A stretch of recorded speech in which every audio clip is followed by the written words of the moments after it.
Dans la Bible, c'est écrit, tous les enfants sont à lui. Ils sont petits et lui est grand. Oui, Jésus m'aime. Oui, Jésus m'aime. Oui, Jésus m'aime. La Bible me le dit. Jésus m'aime crucifié pour que je sois à ses côtés. Il a lavé mes péchés et m'invite à m'approcher. Oui, Jésus m'aime. Oui, Jésus m'aime. Oui, Jésus m'aime. La Bible me le dit. Oui, Jésus m'aime. Oui, Jésus m'aime. Oui, Jésus m'aime. La Bible Tout spécialement aussi aux enfants qui viennent de chanter pour nous. Merci à eux. Sabato nziza ku bana bamaze kuturirimbira. Les enfants, vous avez très bien chanté. C'était vraiment un plaisir de vous entendre et vous avez beaucoup de courage de chanter comme ça devant toute cette masse de grands qui sont là. Vraiment, que le Seigneur vous garde. Bon sabbat aussi tout spécialement aux parents et aux plus petits enfants. Sabato nziza ku babyeyi n'abana batoya. C'est vrai qu'aujourd'hui nous avons un sabbat très particulier. Nibyo dufite isabato uyu munsi idasanzwe. C'est un sabbat aussi où nous allons avoir un temps de présentation d'enfants. Isabato turi bugire umwanya wo kwakiriza abana. Quand on m'a dit le nombre d'enfants qui étaient prévus pour la présentation d'enfants aujourd'hui, je me suis dit il faut qu'on déménage. Ye bambwiraga abana turi bwakire uyu munsi naravuze nti tugomba kwimuka gusengera ndi tukaguka. Une chose est certaine, aujourd'hui je ne vais pas avoir besoin de prêcher sur le texte croissez et multipliez parce que je pense que le principe est acquis. Ati uyu munsi ntabwo nkeneye kubwiriza kuvuga ngo mube benshi kuko uyu munsi byabaye. Et nous sommes contents, nous sommes reconnaissants aussi au Seigneur de tous ces enfants, de toutes ces bénédictions qui sont là au sein de toutes nos familles. Turishimye kandi dushimira Imana kubw'imigisha yaduhaye mu miryango. Les enfants ont chanté dans leur chant que tous les enfants appartiennent à Jésus. Abana mu ndirimbo yabo bavuze ngo abana bose ni aba Yesu. Ils sont tous à lui. Bose ni abe. Et c'est vrai que si l'on se souvient, la façon dont fonctionnaient les choses au niveau de l'Ancien Testament, Nibyo iyo turebye twara ukuntu ibintu byagendaga mu gihe cy'isezerano rya kera. dans le premier livre de Samuel, on a une histoire qui nous est racontée qui va nous rappeler un petit peu quelque chose. Mu gitabo cya mbere cya Samweli hari inkuru batubwira igira ikintu twigisha. Dans le premier livre de Samuel, on va nous raconter l'histoire de Samuel. Mu gitabo cya mbere cya Samweli batubwira inkuru ya Samweli. Comment est-ce que ça se passait quand un enfant naissait? Byagendaga bite iyo umwana yavukaga? Est-ce que vous vous souvenez ce qui se passe? Un enfant naît, oui, qu'est-ce qu'on fait? Murabyibuka iyo umwana yavukaga byagendaga bite bakoraga iki? On va le présenter au temple. Bamujyanaga mu rusengero Et umwereka puis on Imana. faisait quelque chose de particulier. Kandi bakoraga ikindi kintu kidasanzwe cy'umwihariko. Oui, il y a la circoncision, c'est vrai. Il y a déjà une marque de cette volonté qu'il soit aussi en alliance avec le Seigneur, qu'il fasse partie de ce peuple. Hari ukebwa umukeba cyari ikimenyetso muri bimwe byakorwaga. Mais il y avait aussi un autre élément, c'est que on payait pour le rachat de l'enfant. Hari ikindi bakoraga bararihaga kugira ngo bashobore gucungura umwana. On considère que l'enfant appartient au Seigneur et on va payer pour le racheter. Babaga bazi ko umwana koko ari uw'Imana bagatanga ikintu kugira ngo bashobore kumugira uwabo bamugure. Et ici, nous allons avoir dans cette histoire de Samuel quelque chose de particulier. ahangaha mu mateka mu nkuru ya Samweli hari ikintu kidasanzwe tugiye kurebamo. Anne n'a pas d'enfant. Anna nta mwana yari afite. Elle n'a pas d'enfant et elle en souffre. Nta mwana yari afite kandi byaramubabazaga cyane.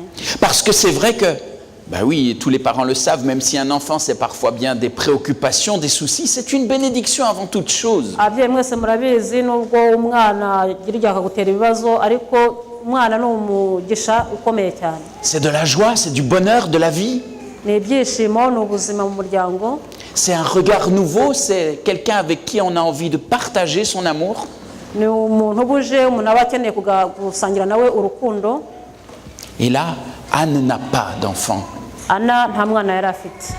Tout particulièrement à cette époque-là, on considère que l'enfant est une bénédiction de Dieu. Et ne pas avoir d'enfant, c'est être privé d'une bénédiction, comme si l'Éternel nous cachait sa face. Muri icyo gihe cya kera umwana yari umugisha cyane ku buryo umuntu wabaga atamufite byabaga ari nk'umuvumo, ari Imana yaramuvanyeho amaso. Et Anne prie. Anna agasenga. Elle prie et elle demande à l'Éternel de se souvenir d'elle et de lui accorder un enfant. Agasenga cyane asaba Imana ngo imwibuke imuhe umwana. Mais dans sa prière, elle va dire quelque chose qui est particulier. Mu isengesho rye hari ikintu kidasanzwe yavuze. Elle va dire au verset 11, à partir du verset 11, elle parle, elle prie et elle dit au chapitre 1, Mu murongo wa 11 igice cya mbere cy'igitabo cya mbere cya Samweli hari amagambo yavuze. Éternel des armées, si tu daignes regarder l'affliction de ta servante, si tu te souviens de moi et n'oublie point ta servante, si tu donnes à ta servante un enfant mâle, je le consacrerai à l'Éternel pour tous les jours de sa vie. Le rasoir ne passera point sur sa tête. Et elle va être là, elle prie. Umurongo wa 11 aravuga ati ahiga umuhigo aravuga ati Nyagasani Nyiringabo nureba umubabaro w'umuja wawe ukanyibuka ntunyibagirwe ukama umwana w'umuhungu nzamutura Uwiteka abe we iminsi yose yo kubaho kwe kandi icyuma cyogosha nikizamugera ku mutwe. Anne tombe enceinte. Anna aratwita. Extraordinaire. Mu buryo budasanzwe. Enfin, elle va avoir un enfant. Hanyuma agiye kugira umwana. Et puis, quand cet enfant est né, igihe umwana yaravutse, elle va l'allaiter. Aramwonsa. L'allaitement durait plus longtemps que ce qu'il dure de nos jours. Igihe cya kera umuntu yonsaga igihe kirekire ntabwo ruhanye n'ubu. Mais lorsqu'il est sevré, igihe umwana yaracutse, elle l'amène au temple. Amujyana mu rusengero. Étonnant, elle a prié pour pouvoir avoir un enfant. Yarasenze agira ngo agire umwana. Elle se sentait privée de ce trésor, de cette bénédiction d'avoir un enfant. Yumvaga we yarahishwe ubwo butunzi bwo kugira umwana. Et maintenant que cet enfant est né, elle va et elle le confie au temple. Hanyuma umwana aravutse none aramujyana mu rusengero. Et on pourrait se dire, mais enfin c'est tellement difficile. Elle a voulu avoir un enfant et là, elle va le confier à d'autres. Ni ikintu gikomeye kuba yarashatse umwana kugira ngo amugire hanyuma none akaba amujyanye akamushyira mu rusengero akamuha undi muntu. Au lieu de payer pour le rachat de cet enfant, pour pouvoir le garder, pour qu'effectivement il reste avec elle, eh bien non, elle désire, elle a fait ce vœu, cette promesse de le confier à l'Éternel. We aho gutanga ikiguzi kugira ngo ashobore kumugura amugire uwamucungure we aramutanze. Et Dieu va répondre aussi à cette prière. Imana nayo igiye gusubiza iri sengesho. Parce que ce n'est pas simplement Anne qui décide que Samuel ira là et qu'il va grandir auprès de l'Éternel.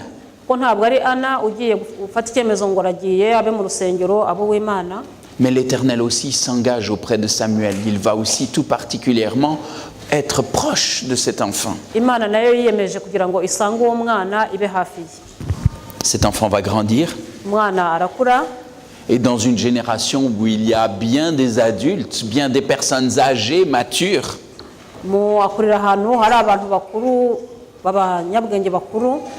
c'est cet enfant qui va être choisi pour porter la parole de l'Éternel.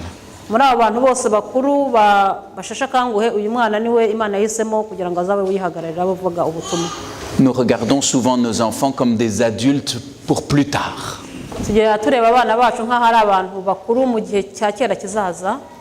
Mais nous oublions que parfois Dieu peut les utiliser déjà dès leur plus tendre enfance pour pouvoir porter sa parole.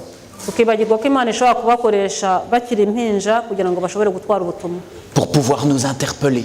kugira ngo bashobore kugira icyo batwigisha pour pouvoir nous faire réfléchir. bashobora gutuma dutekereza natwe.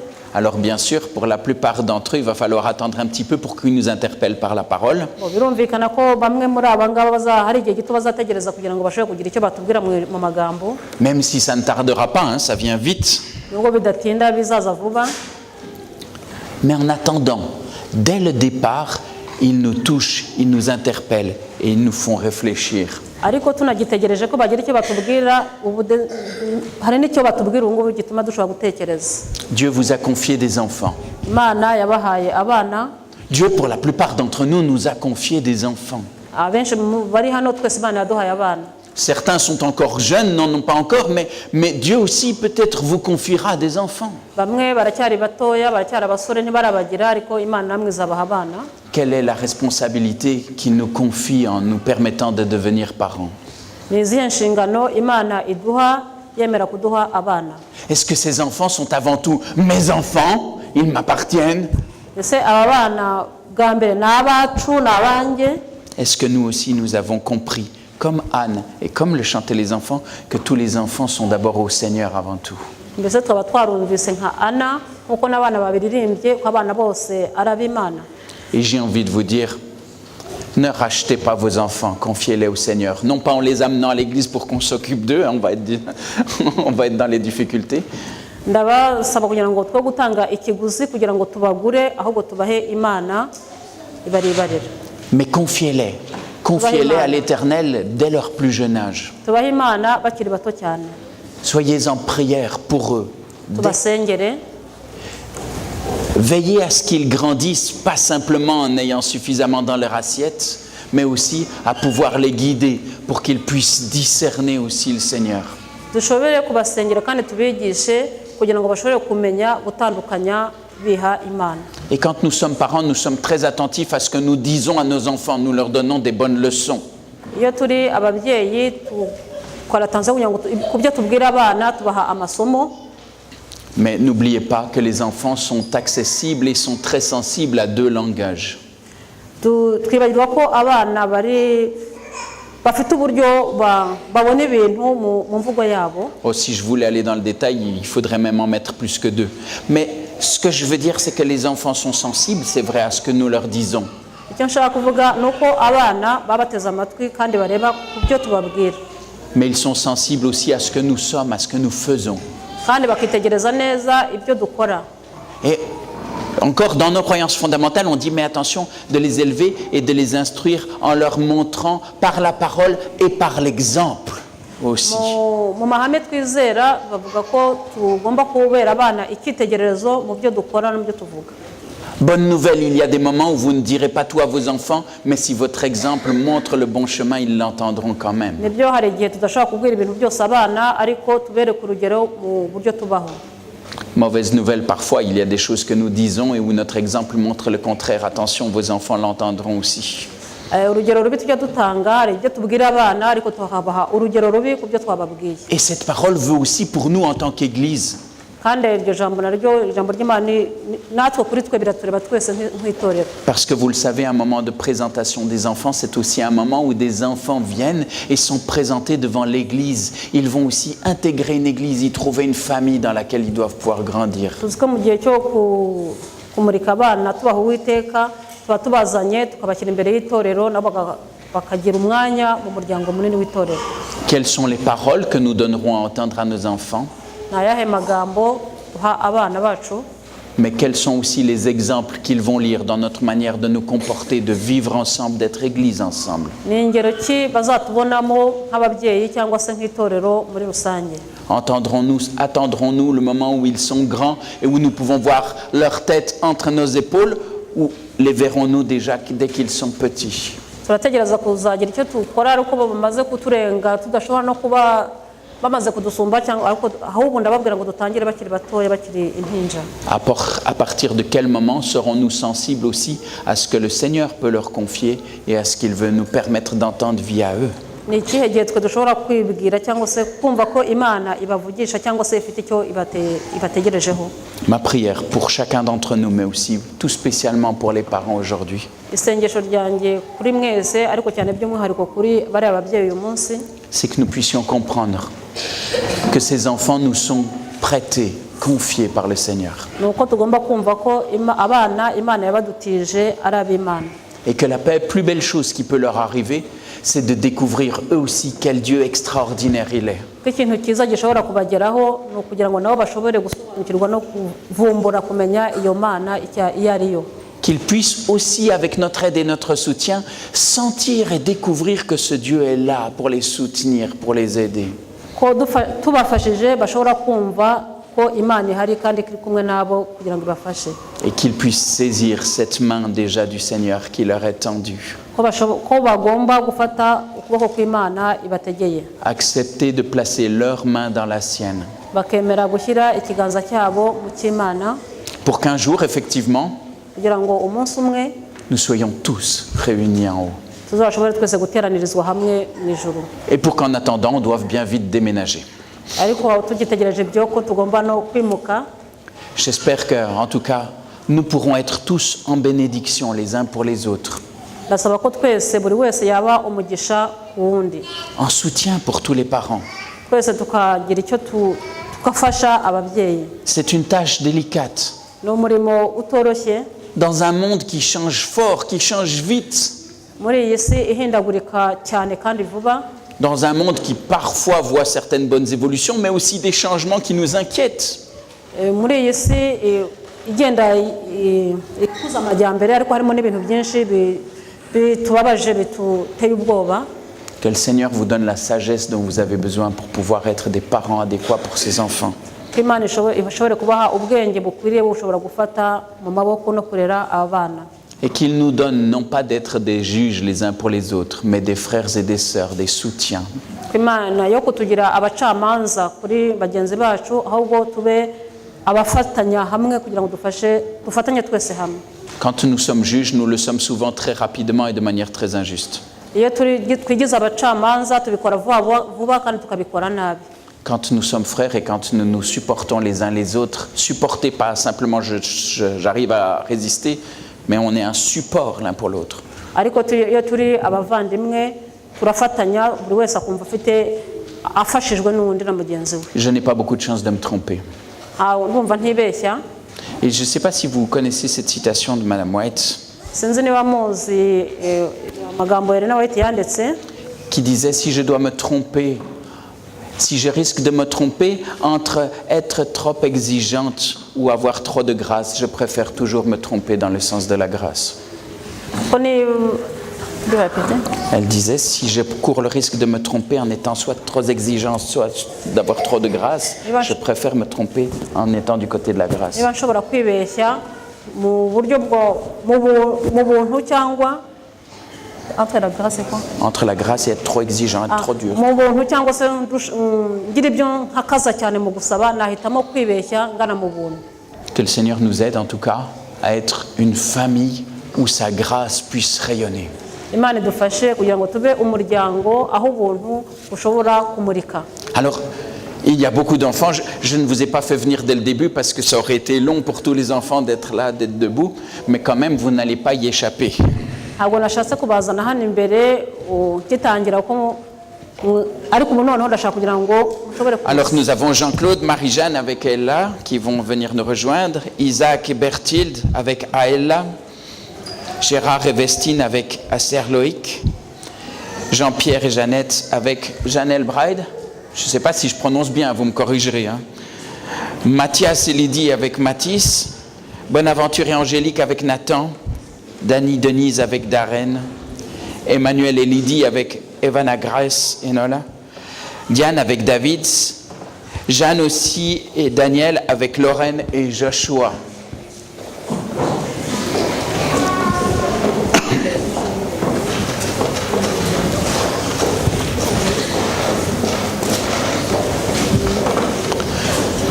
Devant vous, vous voyez tous ces parents et ces enfants. Vous voyez quand je vous dis que la salle devient trop petite. Il nous faut une salle 2 fois plus grande, on n'a plus assez de place pour les présentations d'enfants.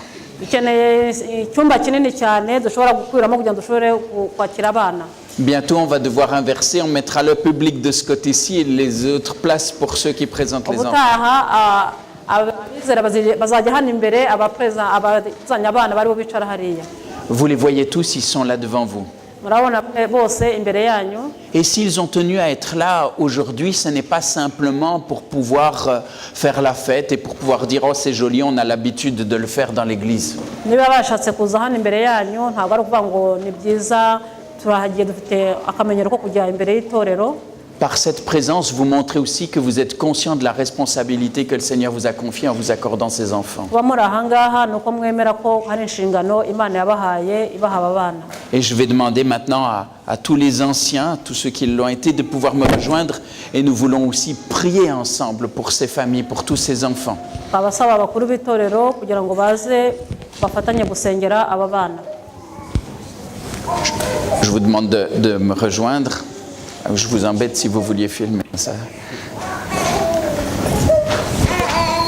On va essayer de faire un grand cercle quand même. Ça va être difficile de faire un tout petit. Je ne vais pas vous demander de vous mettre à genoux avec les enfants. Ce serait difficile.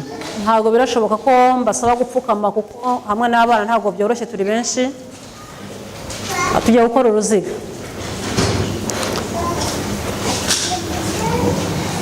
Seigneur notre Dieu, notre Père. Mana yacu data uri mu ijuru. Tu nous vois ici présents en ce sabbat matin devant toi.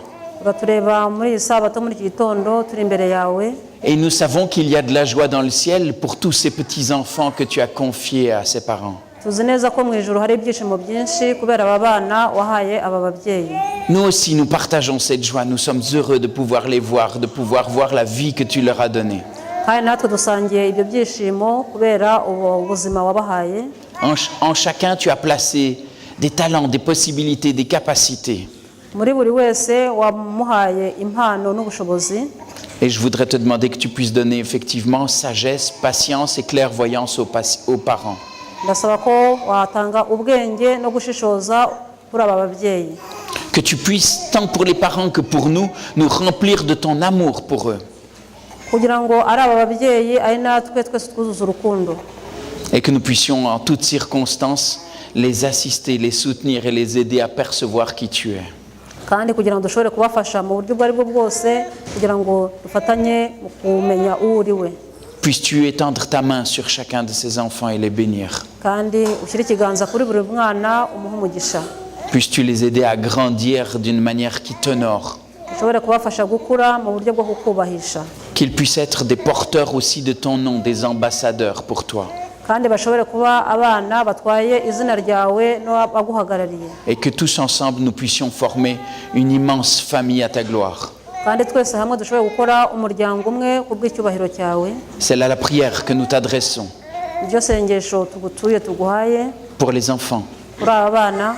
Pour les parents. Ku babyeyi. Mais aussi pour chacun d'entre nous. No kuri buri umwe muri twese. Afin que ensemble nous soyons ce bouquet de louanges pour toi. Kugira ngo twese dushobore kuba ishimwe kuri wowe. Garde-nous tous. Turinde twese. Et bénis-les tout particulièrement, c'est là notre prière. Kandi uduhe umugisha by'umwihariko. Au nom de Jésus. Amen. Mu izina rya Yesu. Oui. Nous avons aussi, pour chacun d'entre des enfants, nous avons des agneaux. Hein? Le troupeau devient très conséquent.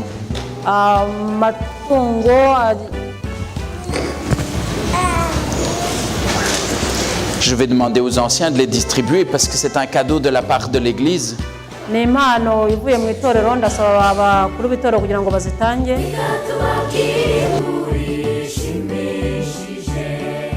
Inkuru yo mu muryango wa Elukana yari afite umugore witwaga Hana, uwa kabiri nawe yitwaga Penina, ariko Penina akajya ababaza Hana akamukina ku mubyimba ko atabyara,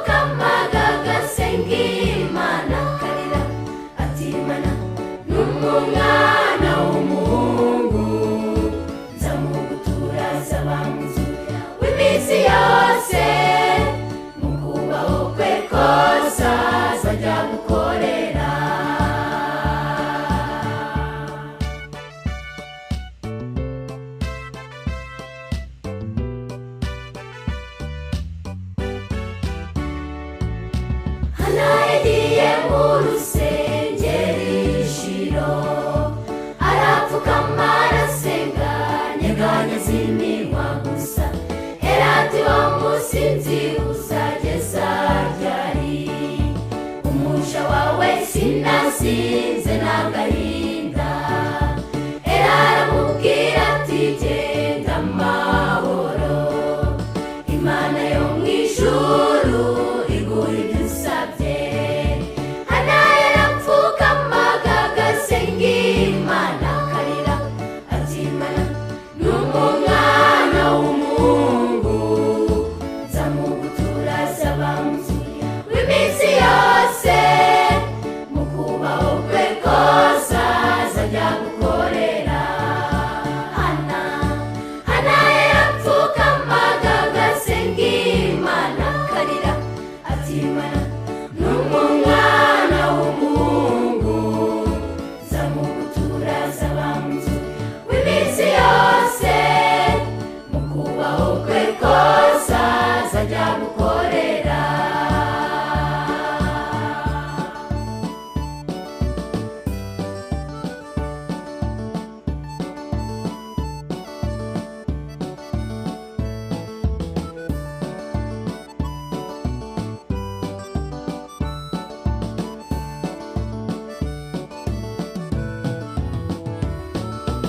Abana tura umugisha uva ku Uwiteka, nimukajye mubabaza batabafite, mujye mutwigisha kandi mudusabire, tuzakure twumvire Imana nka Samweli. Abana tura umugisha uva ku Uwiteka, nimukajye mubabaza batabafite, mujye mutwigisha kandi mudusabire, tuzakure twumvire Imana nka Samweli. Hana yarapfukamaga agasenga Imana akarira ati Mana n'umwana w'umuhungu nzamugutura azaba mu nzu w'iminsi yose, mu kubaho kwe kose azajya gukorera. Hana yarapfukamaga agasenga Imana akarira ati Mana n'umwana w'umuhungu nzamugutura azaba mu nzu w'iminsi yose, mu kubaho kwe kose azajya gukorera. Hana yarapfukamaga agasenga Imana akarira ati Mana n'umwana w'umuhungu nzamugutura azaba mu nzu w'iminsi yose, azajya gukorera. Hana yarapfukamaga agasenga Imana akarira ati Mana n'umwana w'umuhungu nzamugutura azaba mu nzu w'iminsi yose, mu kubaho kwe kose